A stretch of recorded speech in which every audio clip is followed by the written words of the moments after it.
Everybody, and welcome back to On the Break, the Last Dance episode 3 and 4 edition. It's J Mac, Kyle Beats, and Josh VG. What's going on, fellas? How we doing?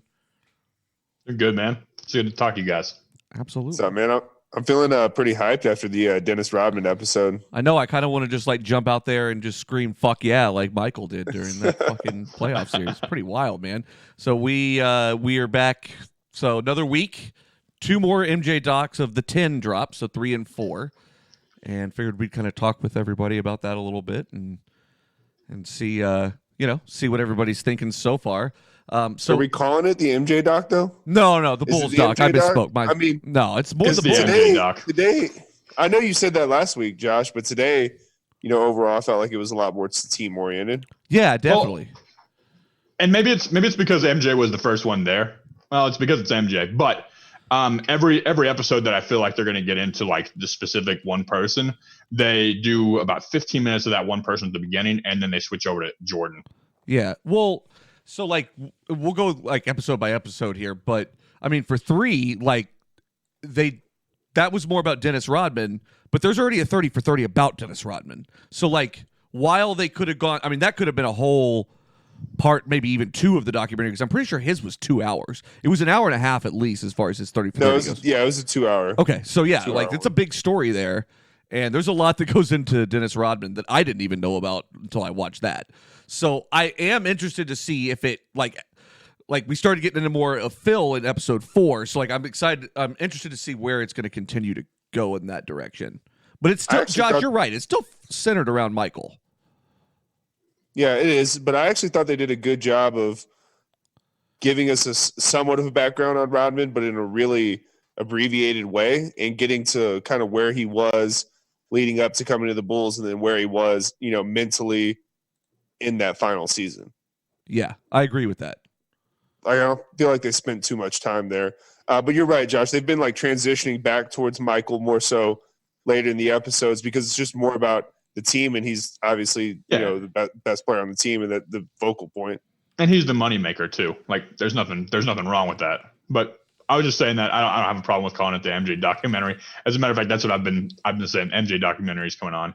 But I really like these last 2 episodes, dude. It's so funny to me about. Do we want to go episode 3 first? Yeah, let's go episode 3 first. Just I'm kind of when did Rodman start getting into cahoots with Kim Jong? That was later on. Was that later on? That was post basketball. Yeah. Okay. Okay. Yeah, post basketball. Well, kind of though, up. because he like went over there and played for a little bit, or played like an exhibition game or something like that, or several of them In North Korea? Yeah, yeah, dude. It's if you have to watch that doc, man. It's wild. It's a wild thing. He's running 5 there for sure, right? Yeah. But yeah, I really. Rodman is kind of my favorite part of all this. I mean, obviously, and I'm actually starting to like, I actually like Jordan a lot, even though I always try to defend LeBron. I really like Jordan a lot. And I know they're doing it and showing certain, parts of his personality. But just as far as like on the court game and swag, I like it a lot. But I really thought that Rodman was the gel too for them to continue that success later in their careers. And it showed in this one, but it's fucking wild, man. Like the 48-hour trip to Vegas, and dude. So yeah, I want to ask you that were getting approved. How would you feel if, like, you're in January, February, the dog days where you really need your guys and the team needs to gel together, and Josh is just like, hey, guys, I got to go out to Vegas. I got to get a break. And Kyle and I were like, wait a minute, like we need a break. Imagine that. Like he said, though, I mean, you felt like he was going to do it anyway, so you almost got to give him the green light and just be like, yeah, get your ass back here in 48 hours. And you knew he wasn't going to be back in 48 hours. Which he didn't, but it's like, all right, maybe he'll be back in like 72 or 96. That's what was so great. I've always thought was so great about Phil is that he could take any personality and make it work. Just because he let people be who they were and he embraced that. See, I think that because if you tell Rodman no, he's already circling the drain, right, on being not productive. If you tell Rodman no in that situation, which 99.9% of the league will, then it's over. You don't have a productive player anymore. Right. And we'll get into Phil in the second episode a little bit more, but like that's where I feel like Phil's biggest value is understanding how to read a locker room and how how to give guys the individualized attention that they need. Yeah, for sure. For And- sure. And that's why he was able to make, I mean, he made Shaq and Kobe last for 5 years. Like Right. they were not good in the first year and then not good in the last year, but he won 3 championships with 2 of the biggest egos on the planet. Yeah, that was kind of out of his Yeah. purview. That's actually a more tough job. Right. Yeah. And that's the thing. Like, even in this, you could tell. Again, I don't want to get too far into Phil yet, but yeah, like the personalities in that locker room were just interesting to deal with because you had to develop a team that was mentally tough enough to beat that Pistons team, and that was nearly impossible. Yeah. At that But before. it's because, like, Scotty and Rodman were both alphas, just not alphas in the locker room or in the huddle with Mike, but they were alphas in general in life. And I think that's really, and they did a good job of alluding to it, is, you know, that's why Rodman and Jordan got along, even though did basically everything different in life. They got along because Jordan knew Rodman busted his ass. He Right. knew he was going to give it 100%. And like that respect factor is huge. And I like that. Like, I like that Jordan doesn't give a shit what the guy does off the court as long as you're coming to work and working hard every day. Like, he was lifting after games and stuff. It's Yeah. wow. I love the whole shower before a game and lift afterwards. That's wild. Yeah. And he just, like, I agree with you, man. Like, I really don't give a shit what these guys do. Like, even now, I don't care as long as they're getting their shit done. And, like, that's how it should be. And there's a hidden value in embracing that. And I feel like that's really important. And you can tell that guys like Steve Kerr have adopted their coaching styles and their locker room management styles to that because of people like Phil. Yeah, Kerr lets people say whatever they want. Right. Kerr's like the Pete Carroll of the NBA. And he says whatever he wants on top of that. Also true. Which, if he wasn't the coach of the Warriors, I would really like that. But I actually, That was a big actually- Phil influence. what? That's a big Phil influence, like you said. Oh, for sure, yeah. Yeah. And he's a charismatic dude that can make a joke, and I think that lends itself to just like letting people be who they are as Right. well. I think he just has that personality as well. So one thing I noticed about this one, we talked about how we liked it last time, is the kind of the shifts backwards and forwards in time.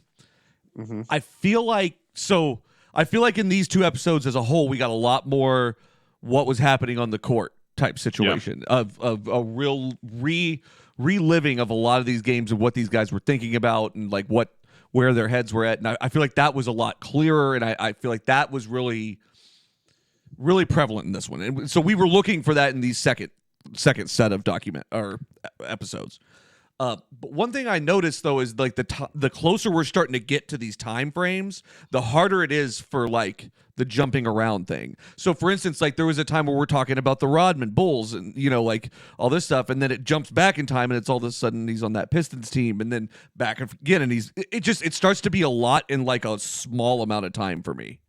It is, and I was thinking that too, but I thought they did actually a good job of, obviously Rodman came from the Pistons to the Bulls, so they had to show the relationship there and where that originated from. But it's also, when Jordan and them finally beat the Pistons, that's the beginning of their run, and they're showing Rodman and what's going on kind of at the beginning of the season as well in that final season. So it's staying kind of consistent in that trajectory, Right. But that's pretty hard to follow. I mean, but they had to go back and show, obviously what it was for Michael to overcome that without Rodman, and then adding Rodman to it at the end.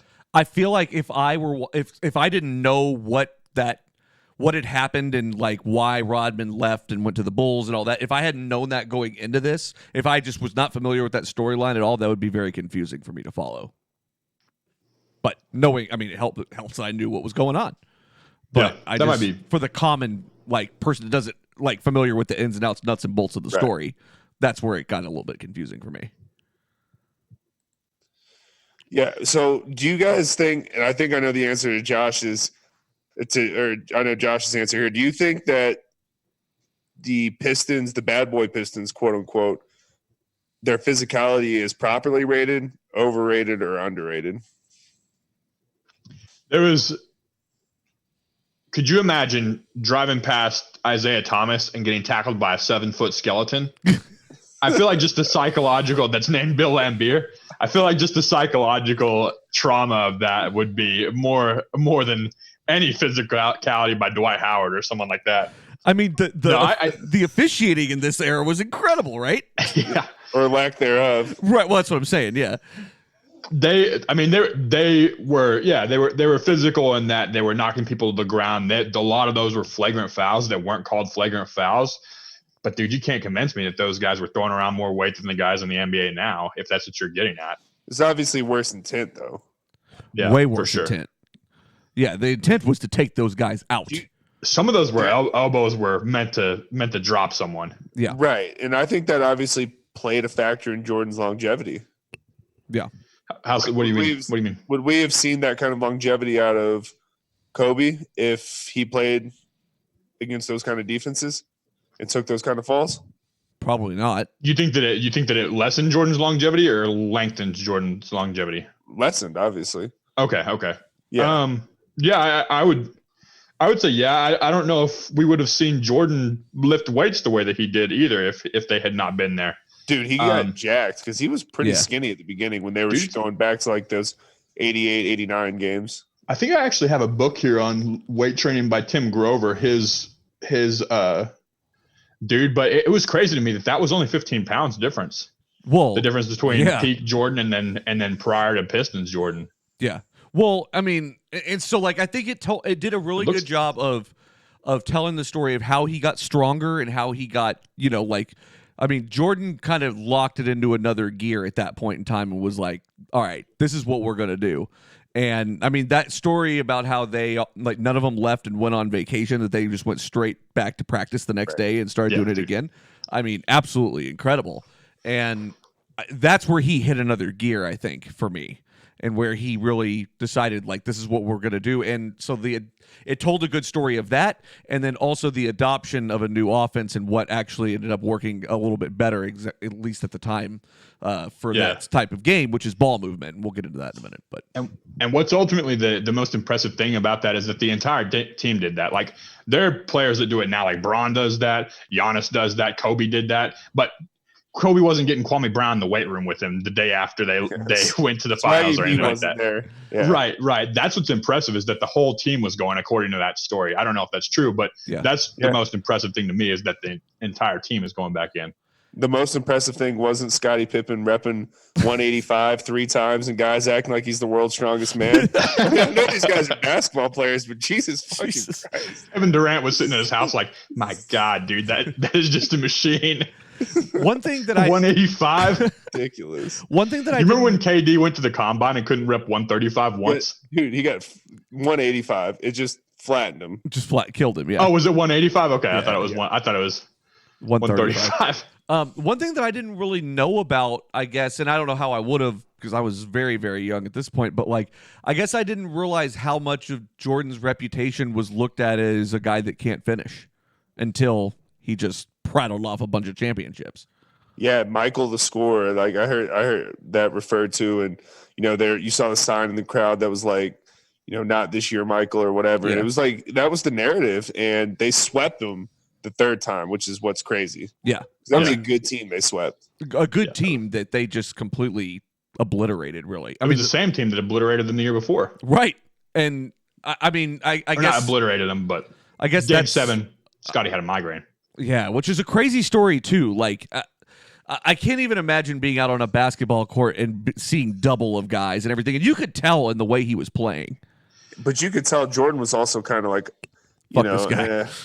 Jordan didn't believe him. Like I played with a flu, but I mean, if you've had a migraine, you get it. But it's like, I get where both guys are coming from. It's just a shitty, unfortunate situation. But that couldn't happen on in game 56 and. In the season, it had to happen in Game 7. Right. Yeah. But dude, Jordan putting that weight on and going 4-0 is what sent his sweeping that team 4-0 is what sent his ego to the next level. Yeah. Sure. Rightfully so. And I've had one migraine in my life, and it was like, I don't know if you guys get them, but it was this weird blind spot. Yep. I couldn't imagine playing basketball like that. Like, not being able to see one spot of my vision. That'd be so weird. It'd be impossible to play. But and then you're trying to play in an NBA game. Yeah, it's crazy.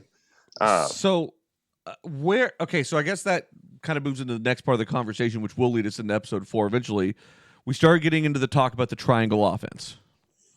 We have I guess it's introduced.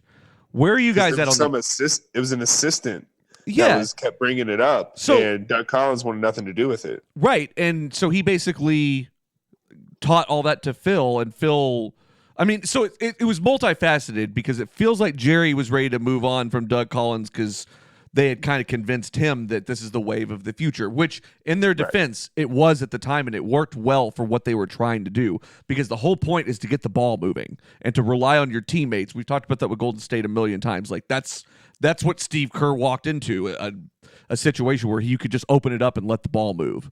And that's huge there. And so I see the value in the triangle offense. Is it dated? Does it work now? I don't think so personally. I want to hear what you guys think about that, because I think the players as a whole are a lot more dynamic than they've ever been, just on a full talent rise, rising tide, rises all boats, like that kind of thing. Like it helps everybody. But where are you guys at with the triangle offense first and foremost, I guess? So for me, I believe that it was the best offense in 2000, all the way up to 2005 or so, maybe 2006, and then back then as well, because it's what it's predicated on is constant movement, a flow of the offense, as well as getting people into a position where they have a defender rotating, which is what you always want to do. You always want to have a defender rotating at you or closing out to you. But it's also predicated upon getting people mid-range jump shots. It makes you pull up in the mid-range or go to the rim whenever a defense breaks down. But generally, what you're looking for is a mid-range shot. And that's why it was great up until 2005, 2006, even 2008. But now, today, it's not going to be as good, because obviously we're in the era of analytics and people are taking shots from threes, because three-point shots on the whole across the league are worth way more than mid-range shots. Right. Unless you're DeMar DeRozan. Right. So what you try to do is maybe there's an argument that you could have a hybrid of it where guys are more spread out and you're running the triangle and you're rotating from the 3-point line. But what that's going to require is a hell of a passer in the post and guys that can catch and shoot. And it's going to be hard because it's going to require more spacing if you're going to try to get those shots. And athletes are so good at defense now, making those long passes, it's probably not going to be as successful. Right. And another big thing that the triangle did was it would allow you to get into a situation where you had a one-on-one in the post, or your post could score with less skill than normal, or if anybody doubled onto the post and you get open mid-range shots. It worked really well specifically in Jordan's era, because you couldn't actually double team. So if you watch the Pistons whenever Jordan's in the post, and they didn't show a whole lot of it, I was actually looking for it, but if Jordan's ever in the post, they don't actually double onto him. But what will happen is, as the entry pass is trying to go in, let's say Scotty's trying to pass him for the entry pass, they'll just back way up off of Scottie Pippen to where they're almost sitting in Jordan's lap. And that's not considered doubling because they haven't turned around to face him, but it's part of the Jordan rules, and they're going to double him in the post there. So it worked really well for the Bulls because you couldn't double the post. You couldn't really double anybody. But then it worked really well for the Lakers because it doesn't matter if you double Shaq. He's just going to go 2-on-1. Right. It doesn't really matter if you double Kobe because you're going to force up a mid-ranger and probably drill it over two people, right? So the fact that he's going to try the triangle has to have two superstars to work. Yeah, no, for sure. 100, and really and truly, the more superstars you have, the better. Which seems like very obvious, but like in that situation, like that's why they were able to make it work with Kevin Durant. Same kind of thing with the Warriors. Yeah, it's not the triangle, but similar. Yeah, and they run a lot more of what are called zipper cuts, where you have somebody running as fast as you can from the bottom of the lane all the way up to the top of the 3-point line and taking multiple different screens and having multiple different ways to cut off. Mm-hmm. And you generally have Draymond at the top sitting there waiting for Steph or Clay to cut off that zipper cut. Mm-hmm. So there's always baseline movement. Like it's like watching like Pac-Man Ghost running around out there. It's crazy. Yeah. I do think me and you talked about it the other day, Josh. If Giannis somehow ended up in Golden State when he becomes a free agent, oh my God, you could run the triangle offense with Giannis in the post there, because if he's getting one-on-ones in the post, that's a good look. Yeah. Did you guys watch that video that I sent you on Curry and Durant? Yeah. Yep. Dude, that should so support your hypothesis of. I don't want to get too much into. No, we'll put it out there later so everybody can see it. Yeah, Curry has so much gravity, dude. Like those guys were leaving Kevin Durant open in order to go and double on to Curry. But I digress. We're talking about the Jordan series, so sorry about that. We'll get back to that. The triangle offense is predicated upon mid-range jump shots, and that's why it's not great now. Right. Yeah, and like, so like, it's one of those things where like I've always with Phil, like I've always thought that Phil is a good players coach, but like he had the like benefit of coaching arguably what I guess depending on how you aggregate our list 4 or 5 on your list. Right, like an unbelievable amount of talent, and when you're coaching Jordan and Shaq, like to me that makes things a little easier, and I think the way he just burned the Knicks down is a pretty good result of I think people have come around on my take a little bit more than they maybe had before by seeing how badly he slept his way through that situation. And I don't mean to take away from Phil because obviously his resume is impressive or anything, and like it takes a brilliant mind to be able to get those pieces to work properly and to know, like, you know, for him to be able to like be pitched a system and be like, this is the future. And for him to be able to envision that and put that to work is an impressive skill that most people do not have. So I give him full credit with that. But like, I mean, look at the talent you had to put it into place. And it wasn't even really his idea. At a certain point, I'm just going to say this because I know Josh is a lot on, you know, Phil in terms of like ideology and the type of leader that he was. But I think a little more of Phil than you do, J-Mac, as far as X's and O's. I think he was actually pretty good. Yes, he's the beneficiary of a lot of talent. You can hold that against him, but only to a certain degree. For sure. He's arguably the best players coach. I mean, him, you know, Pete Carroll, Steve Kerr, a lot of these notorious guys, he's right there with them, and he's able to manage a lot of big personalities. High, you know, even with Kobe, Shaq, and Jordan, not as much Pippen, pretty big egos, right? And he was able to manage all of those really well. I think the Knicks situation was just the fact that he still had that old school 80s and 90s mindset, and it just wasn't going to work in that situation. Right. He was the GM there.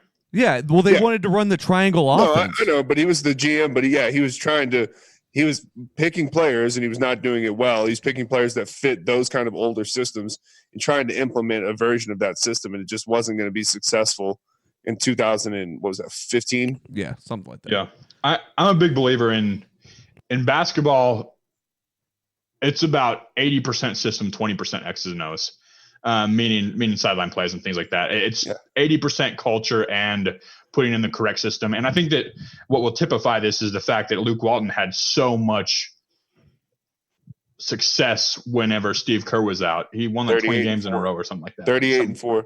Yeah, 38-4, something crazy like that. Because he was in the system. He didn't really have to do anything because he was in this winning playbook as well as the players wanted to win. And Phil did such a great job as a coach of fostering that. And I think it was typified by Rodman. You can go take your 48 hours in Vegas, man. We just come back here and win. Like, I know that you're going to do it anyways, and I want you on my team. So I think that he was one of the best locker room coaches of all time. And the fact that he had Jordan and Kobe did make up for some of his deficiencies because he was never a hard ass. Right. And if you read Phil Jackson's biography, he knows that. He said at one point, Kobe was there to coach people hard and to push people hard. And me and Derek Fisher were there to come back and be the motherly figures whenever they were pissed off at Kobe, right? He knew that. And he did, luckily, just like Jordan did with Pippen, have the antithesis to what he was bad at on the court with him at all times whenever he was winning between Kobe and Jordan. He got lucky in regards to that, and he's probably elevated a little bit because of that. But, I mean, Jordan is with Pippen as well, and Rodman, in the same way that Kobe is with Shaq. Like, everybody's Robin makes them better. Mm-hmm. And I think that Jackson got lucky in that he had Robins at all times. That's what I'm saying. Like that's my point, is like he was in the right place at the right time most of the time. And that, hey, more power to him. That matters. But and it still counts. Think Phil, that's true. I think Phil being such a manager of egos, though, and players coaches, the big reason I love him, because like you make the analogy to a really like successful CEO that doesn't necessarily have the highest IQ. I feel like that person's always like really celebrated, right? And it's the same thing with Phil. It's like maybe he doesn't understand X's and O's or the game of basketball that much, but maybe he really understands how to teach guys to tap into their potential, to be professionals, to be hyper focused, and to work as one. And like you saw that in kind of his, Zen, Buddhist, Native American influence that he brought to that team, which is incredibly interesting, I might add. It is. It really is. Like, and I think there's a great methodology for that. I think there's a great talent for that. But I mean, given the systems and the, all that, I mean, this documentary just told us a story that basically someone else created it and he just put it into place.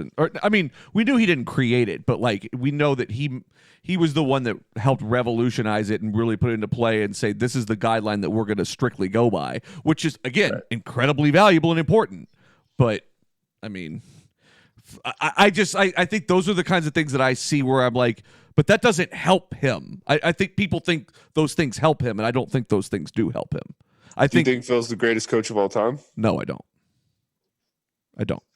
Bill Belichick's the best Red coach of all time. Well, basketball, Red Auerbach, yeah. Yeah. But again, I don't know enough about Red Auerbach. I mean, again, important though that Red was always someone that knew how to make those guys, like he let those guys be themselves, and that is always the constant, I guess, that we see in successful teams is those coaches let those guys be them. It's huge. That's exactly why I think Tom Thibodeau hasn't been that successful, because he won't let the team be themselves and won't let the team develop an identity. Certainly not Jimmy Butler, right? Well, you know what I'm saying though. Like it wasn't just Jimmy Butler; it was more than that too. I feel like Pop also is a great coach, but it's more like he doesn't. I don't want to say he doesn't let guys be himself. It's like he just doesn't bring in guys. It's more of a Belichick thing. Like he's not going to bring in a guy that he knows isn't exactly what he wants. Correct. Right. And that's, again, like that's the mark of a good leader and a different good coach style is understanding what you are. And like we saw that, like, I mean, look at Doc Rivers. He's a great example of that. Like he's probably struggled more in his career when he hasn't had a bunch of talent on the roster, but he's incredibly successful when he does. And there's guys like that, and it's just the right place, right time. So I thought episode 4 did a good job of painting Phil in the right light, I guess. I mean, what was you guys' take on that? Like, do you feel like he was? Yeah, I mean, I think it put him in a pretty nice, in a good light, but I think it should, because I don't really think any blemishes on Phil's career came until much later. I think up until this point, it was damn near flawless. I agree with that. I wish Phil was my grandfather. Not saying anything bad about my grandfather, but dude, I'm somewhere in between where you two are at. He's so wise, dude. Like reading his book, he would challenge each player every single year with a different book that he thought would speak to them, and he would always give Rodman stuff about finding himself and about becoming who he truly was. And they talked about Carmen Electra. Carmen Electra sitting there telling him to be himself, dude. She got a cameo somehow. Yeah, I know. Like talk about how Phil made this guy better. Don't talk about how Carmen Electra changed his life. We can't get passes that ask players good questions, and Carmen Electra gets a cameo on the Jordan doc. Jesus. And I also like that's another thing about like the Phil thing with Rodman was like, yeah, he let him go, and he recognized when it was time to blow off some steam. But he's just lucky that Michael saw the same thing and understood that, because if that were to happen now, could you imagine what kind of chaos in a locker room that would cause if that were to happen now? If Kyrie just decided, hey, I got to go hit up the blackjack tables in Vegas for a couple days. I got to go to a flat earther convention. Don't fall off the earth, man. I guess Kyrie's not a great example here, but yeah, Kyrie's a bad one. But you know what I'm saying. In your mind. What did you guys think of? This is going back to that series where they swept the Pistons and got into the first finals against the Lakers, of Isaiah's explanation of them not shaking hands and just walking off the court, and then playing that video I like how they played the video for everybody. They showed the reaction, and everyone's like, yeah. And Jordan's like, no, fuck that. Like, this guy's full of shit. I love that, dude. I love how much he did not like him and just thought he was kind of a pussy. It was a pussy move. It was a pussy move. Yeah. It was incredible. Josh doesn't seem like he's in. No, Jordan's reaction was incredible. Is what I mean. Yeah. I don't like that. I like Jordan. They showed him in the interview the year before where they lost, where he was like the better team won. Like he shook all their hands. A lot better. Yeah. We get to see all of it. Like right now we're in classy Jordan prime. Like early, and I never realized that early career Jordan was classy as as all get out, dude. That guy was a prototype star. Let's hold judgment on these guys walking off the floor, because Jordan gets a lot worse as time goes on. But dude, one thing I will say is, man, I've never heard a person that answers questions better than Jordan. Oh yeah. Whenever he was in the league, at least. Yeah. In any sport, dude. Like that guy's every answer is perfect. And like he even now answers questions really pretty perfectly. Like he's very sharp with what he remembers and what, you can tell he doesn't really give a shit about who he offends because he's Michael fucking Jordan. I kind of like it a little bit though. I kind of like that. Yeah, I love it. I love the swagger. And like, he's not backing down from his principles. Not that I would expect him to, but he's not backing down from this. And I don't know if this is the tape showing us what they want us to see, or if this is actually like this. But there's not a single time that I've seen him show weakness throughout the entire thing. And to be honest with you, if that's true, and they're not just pulling stuff and leaving out other stuff, then I can see why he will, for a long time, maybe always be considered the greatest player of all time, is because he never actually showed weakness. Like LeBron is vulnerable at times. He'll say, I'm feeling down or stuff like that. Jordan never showed that. Yeah. Everyone except Jordan to a degree. I think though that they were trying to humanize that part of him a little bit when they were showing that he wasn't really understanding the value of the triangle offense until he really saw it work by throwing it out to Lynch and just letting it fly, and like that was when he really like saw it and was like, this is what we got to do, and I'm on board. On Jordan. Paxson? Paxson. I say Lynch. Yeah, Paxson. Yeah. John Lynch was a safety for the. They kind of look alike. Lynch, Paxson, quarterback. I know. Yeah. My bad. I do it all the time. Yeah, it was a good shot too. And they're like, that was where Jordan realized I can drive and kick. Right. Right. And Phil basically said, hey, once Michael bought into not having to be the guy all the time and knowing when to defer, he's like, that's a hell of a privilege when you got a 30-point per night player that can do that. Yeah, amen to that. And we always give Steph high marks because he's one of those guys that recognizes when it's not about him that night. Yeah. Yeah, and he can get 30 points on like 12 shots. Right. Yeah, exactly. 36 on 12. Fucking believable.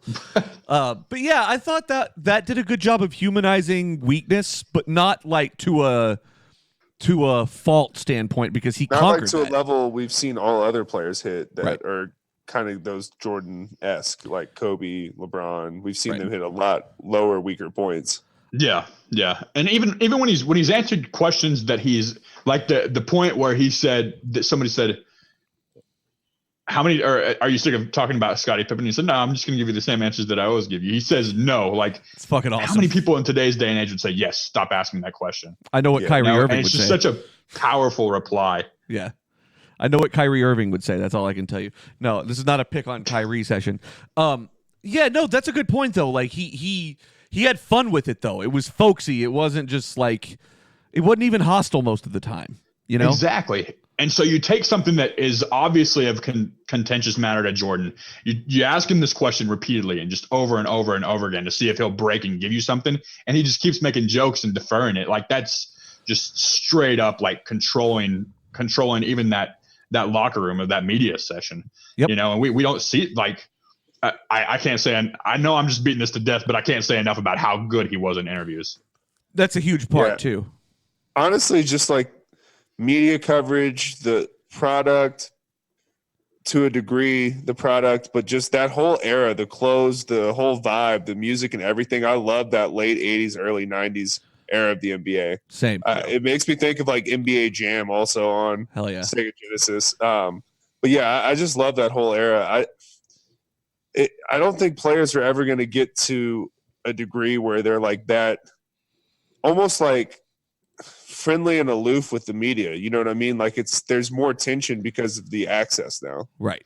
I'll also tell you why a lot of the players are thrown into the media before they have 3 years of college. Yeah, that's true. Like Jordan had 3 years of college and 3 years of learning who he was with no media around him. Right. Or when it's a slow introduction to the media to learn how it works and what to say and what not to say, because especially now, because we know how far it can be taken out of, context and contort it around on you and all that kind of shit. That happens to guys all the time. But it's like those are mistakes you had to make, and he made those early on where you didn't see him on a national stage. Exactly. Yeah, and LeBron's making more than his coach in his first year in the league at 18 years of age.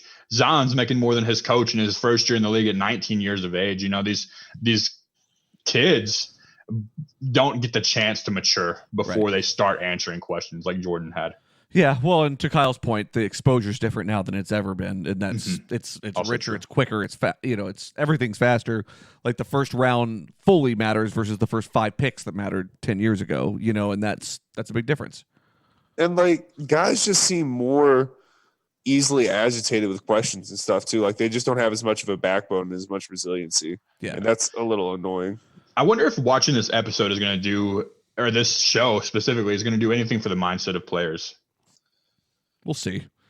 A lot of them are going to be too young to really care, honestly. To really realize what's happening. Yeah, that part's kind of a shame, but I mean, it's a really good crash course in how to really approach a media presence and to really put that out there and know, like, have control over what you're saying and what you're putting out there and the message. Like, you can't, like, I think that's the one thing that I can't believe that Jerry Krause did throughout this whole thing is he's putting all these mixed media messages out there. Like, they touched on that a little bit going to the All-Star break. They're like, well, I don't care if Michael Jordan comes back or not. It's like, what the fuck are you talking about, dude? Yeah, that's what crazy. the fuck is wrong with you?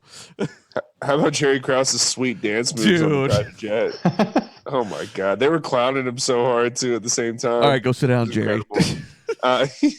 Yeah. So I'm glad you brought that up. So we saw, I think, the first instance of gambling, right? He bet on the Super Bowl. That. Yep, that was the that first the instance first? of gambling. Well, that's Okay. that's the first First time we see we've money. seen it go on here. Okay. Yeah. Yeah. So we haven't, like, we're 4 episodes in. We know almost nothing about his gambling, and I don't think we're gonna I get hope there. one episode's just dedicated to that. It's but not it gonna be How many episodes are there? 10? 10. 10. Yeah. We're not even halfway there yet. But even Enough so, sleaze. like, In episode 4 left us where they had just defeated. they just won their first. They just won their first championship. Yeah, they just defeated Magic and won their first. Yeah, which him shutting Magic down, or them shutting Magic That down. was Scotty. it was a Scotty, Kareemless. It was a Kareemless Lakers. Lakers team, but it was still a good Lakers team. It was just a fading and old Lakers team. Yeah, for sure. But I mean, the way the Lakers looked so spry in that first game, and then the way they shut them down afterwards, was, and right. Magic, man, They go 4-1. They just 4-1, beat them yeah. 4 in a row. Yeah, Yeah. I mean that's pretty incredible. yeah, because once they opened up the gates and turned the key, they knew exactly what to do to keep them down. I love the way that Magic handled it, though. He was like, you know what, if I got to get beat, I'm glad it's by MJ. And it's like that. The respect that Magic had even at that time is impressive. You want to talk about handling the media well. Magic always has. Yeah, he was different. He wasn't domineering. He was warm. Right. He still is. Right. He's Yeah. still that way. Yeah, him and Jordan are so different, but they're both alpha, just in a very different way. I wonder what Jordan Matt- really thinks of him. Magic's the dude that you could be friends with, or he makes you think that everybody's his buddy, Yeah. and he dominates you in that way. And Jordan's the guy that, like, is so cool that you want to be around him and you want to be him. Yeah. Yeah, Like, you never I can guarantee you, J-Mac, that you said, what does Jordan think of Magic. Magic? I definitely think he respects his game, but thinks he's like too friendly and soft. Yeah. Like, Yeah. I think Jordan thinks everybody's soft. I think that Jordan probably sees through his shit, and that's I really want what them- it is. Yeah. I want them to ask Jordan what he thinks of LeBron and Kobe and all those guys. And I wish he would just give an honest opinion and just trash all of them because it would be hilarious. Well, whatever he says is pretty honest. Like, I mean, Yeah. he kinda doesn't let it fly. sugarcoat anything. I love it. I mean, whenever they were like, "Do you want to watch this? Do you want to hear what they said?" And he was like, "I mean, I already know what it is." And literally, Yeah. like halfway through it, he was like, He's Here it just is. laughing at the Isaiah stuff. "Yeah, man." Like, he was dead on. He was dead on. So game 1, Magic had 19, 10, and 11 on 5 shots. okay. Wow. That's insane. Game 2, they put Scotty on him. He had 14, 7, and 10 on 13 shots. Wow. Wow. That's some Gary So, Payton, a lot George more Karl shots, shit. a lot less Yeah. points. Dude, yeah, like Scotty, that guy is so good. He does not get enough. That's an old, maybe positive Magic at that point. Yeah. I'm sorry, that was too far, but that's an old Magic, and I mean, I think Scotty was just pretty much in his prime athletically and giving him the business. But yeah, boy, did he give him the business when he was playing that full court too, wasn't he? My God. Dude, Magic did turn it on though. Yeah, he gave him the business when he was playing that full court. But Magic turned it on. The next game he had 29, 9, and 9 on 28 shots. That's pretty high. The game after that he had 28, 13, and 5. Go crazy 20. if LeBron took 28 shots and only had 29 points. Yeah. People would like, is he a top 10 player? He'd be out of my top. No, I'm just kidding. Yeah. But it's those were Scottie Pippen's stats. My bad. It's been, never mind. God damn it. Just give us all, I'm screwing up stats. Hold up. Damn it. You're out of the stat business. No, like one thing that I think we kind of that was Jordan. 29, 9, and 9 on 28 was Jordan. All right. One thing that we had touched on a little bit before, but I really didn't think about it as much as the way that Jordan elevated all of his teammates around him. And we talked about that a lot during the top 30, but you could really see that here. Yeah, like I'm sorry. That Jordan elevated his teammates around him so much. He did or he did not? He did. He did. He absolutely did. Maybe not with his play as far as facilitating, Josh, but definitely with mindset and definitely with scoring ability and getting guys were more open because of him. But Josh, you and I have been more of the mindset that Michael Jordan is this huge beneficiary of having Scottie Pippen come to the Bulls, which I agree is absolutely true. He's a huge beneficiary of Scottie Pippen's skill set and athletic God-given abilities, but Scottie Pippen is a huge beneficiary of Michael Jordan and what he was able to teach him. And they showed that today and how he was able to turn him into a competitor and wanting to be great because it wasn't, as they said, wasn't maybe his natural instinct. No doubt. And I know that every time I say that Scottie Pippen made Michael Jordan, I know that there's somebody out there going 6 rings. Michael Jordan actually made Scottie Pippen. That's not what I'm saying. Right. I think that together they made each other, and I think that if we had never seen Scottie Pippen on that team, Jordan could not have been as great as he was. Is right. What I always mean when I say that. Pippen was built in a lab to play alongside Jordan. Pippen was, and the fact that who said it? Somebody in that episode said Dennis Rodman was the greatest defender of all time. David Aldridge. Yeah. David Aldridge. 3 people on that team are considered by somebody as the greatest defender of all time.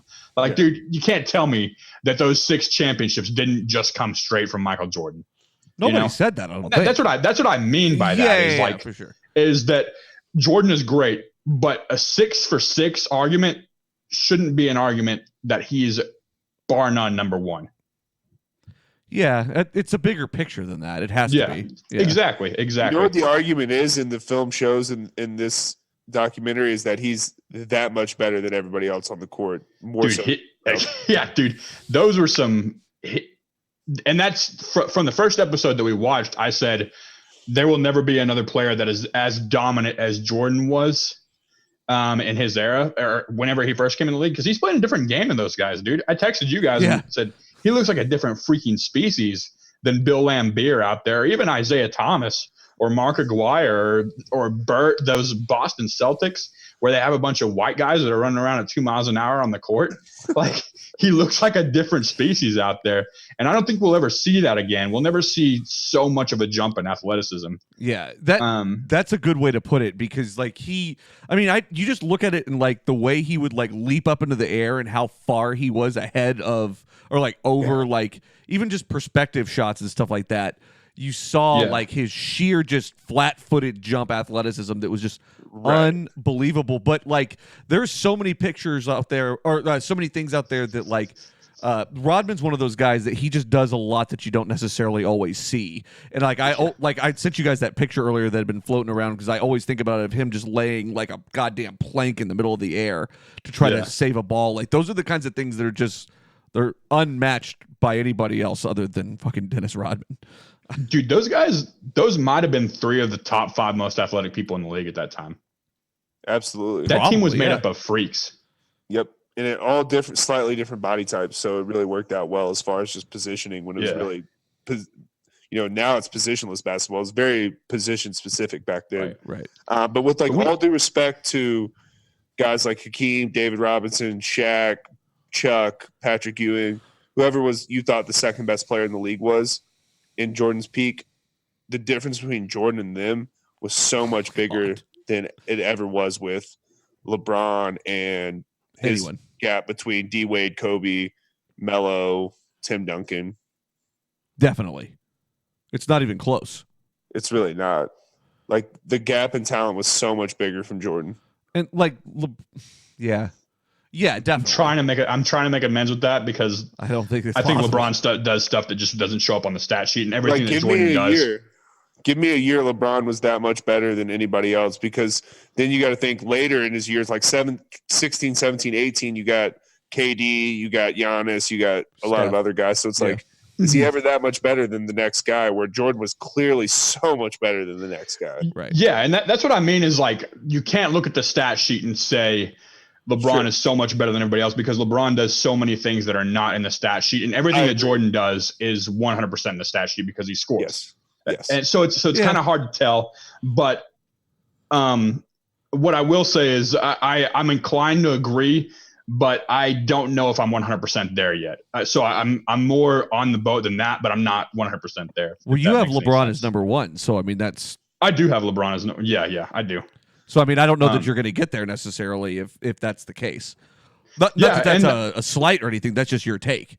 Here's what I will say is I know for a fact, and I've said it, is that Jordan is far and away the most dominant player in the league in this time, and it's by a large margin. I just think that LeBron was a large margin in his prime in 08 Cleveland as well. I don't think so, and their PERs actually will show it. They have very similar PERs in their primes. I mean, which is a league averaged statistic, and the higher your PER, the higher you are, or the greater that you are over the average of the league. Yeah, and I'm making pro Jordan arguments right now, obviously, but you could make an argument LeBron was never the best scorer in a given season.